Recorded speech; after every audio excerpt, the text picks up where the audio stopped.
Hello hi అండి.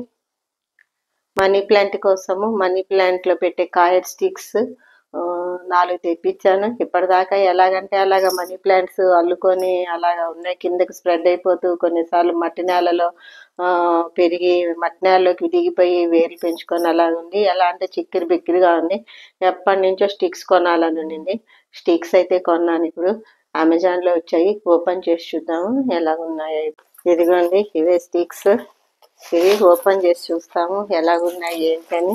నిన్ననే వచ్చింది, ఇంకా వీడియో తీయాలని చెప్పి ఇదైతే ఓపెన్ చేయలేదు. చూద్దాం ఇప్పుడు ఇవి ఎలాగున్నాయి ఏంటి.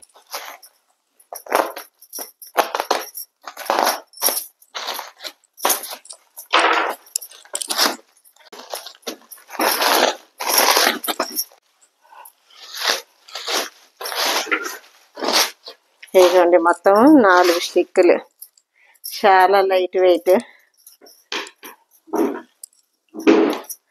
2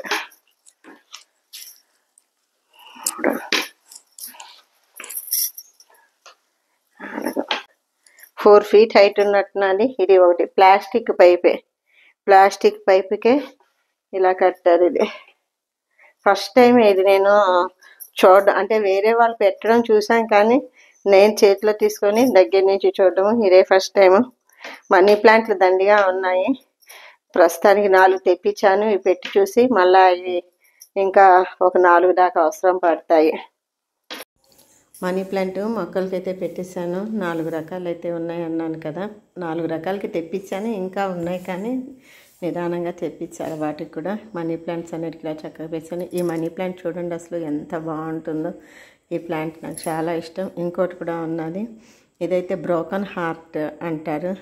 ఇదైతే చాలా ఇష్టం నాకు. ఇవి ఇలా కర్రలు పెట్టకపోవడం వల్ల నేల మీదకి అలా వెళ్ళేవి, ఇప్పుడు చక్కగా దీనికి అల్లుకుంటాయి. ఇంకా కొన్ని మొక్కలు ఉన్నాయి, తెప్పించాలి. బ్లాక్ మనీ ప్లాంట్ ఉన్నది పెట్టడానికి. దీన్ని బ్లాక్ అని ఎందుకంటారో తెలియదు, బ్రౌన్ షేడ్లో ఉంటుంది. మాన్స్టర్ మనీ ప్లాంట్ ఇది మామూలుగా అయితే ఇలాగ ఉంటుంది. మధ్యలో కోకోపీట్ అదే కాయర్ది అది పెడతాం కదా, అప్పుడు బ్రోకన్ హార్ట్ ఉంటుంది. దీనికైతే చీలికలు లోపలికే ఉంటాయి. దీనికైతే మాన్స్టర్ వెరైటీ అయితే ఆకులు మొత్తం చీలికలుగా ఉంటాయి. ఇదిగోండి, ఇలాగా ఆకు మొత్తం చీలినట్టు కనిపిస్తున్నదా మీకు?